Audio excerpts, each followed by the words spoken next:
They've got a couple of laws that are working their way through the system that would essentially force all foreign companies, including U.S. companies, to turn over to the Chinese government mechanisms where they could snoop and keep track of all the users of those services. We've made very clear to them that this is something they're going to have to change if they expect to do business with the United States. With Miranda Khan, J.D. Hayworth back with you on America's Forum. Of course, that's President Obama. He sat down for a Reuters interview yesterday, and he outlined his concerns about new Chinese policy that could go on the books in that communist nation that would lead to serious cybersecurity problems with American tech companies doing business in that country. With an abundance of data breaches over the past year, we've been talking about many of them here on America's Forum. Many are skeptical about any rules that insist on increased access and data sharing among companies. To talk more about the latest on these cybersecurity concerns, we welcome in Bennet Kelley, who is the founder of the Internet Law Center.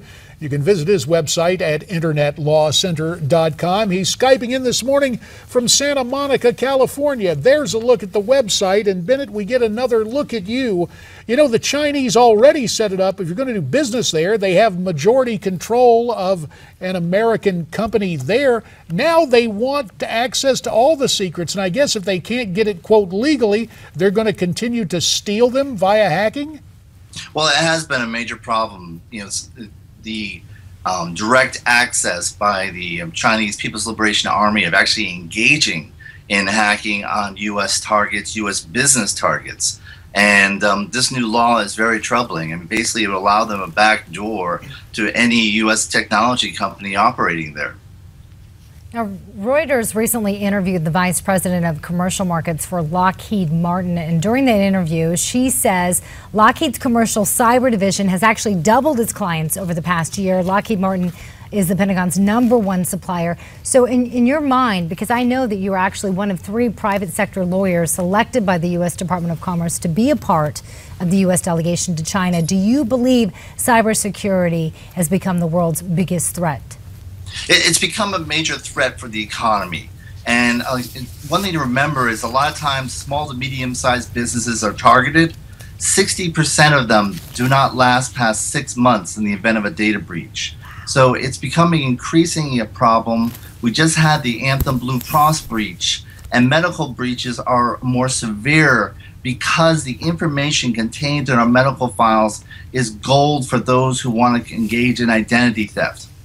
So let me ask you that. You're saying that most of those companies fall, but we've been talking about here on America's Forum, we've been talking about companies like J.P. Morgan Chase, Home Depot. These companies are still standing. Will they continue to fall as well? No, they will. I mean, the sizable companies continue, although CEOs will step down, as was the case with Target and maybe with some others. But what's happening there is now for the first time, we may actually see a market response to cybersecurity. So now there are new rules. You have to disclose it to, the SEC requires it to be disclosed to the market. There's also insurance regulators who are investigating this. There's a possibility of class action lawsuits. So for the first time, boards are seeing that they may be liable for not making the right decisions on cybersecurity. And so now insurance companies are starting to step in and take that into account. So there actually may start becoming market mechanisms that will incentivize companies to take this more seriously, because frankly in the past they haven't. Been about a minute 15 remains. There's a newfangled way to engage in bank robbery, apparently. The FBI and State Department offering $3 million for the capture of a Russian national accused of stealing $100 million from U.S. bank accounts. That's the highest ever for an internet hacker. Would a capture of this guy be worth $3 million? Well, I know this. I know, for example, recently the FBI director complained about on 60 Minutes about the Chinese being this kind of stumbling drunk that was just constantly trying to hack us. But you know, inside cybersecurity people say, as bad as the Chinese are, you know, they're good, they're persistent, but what scares them is really the Russians.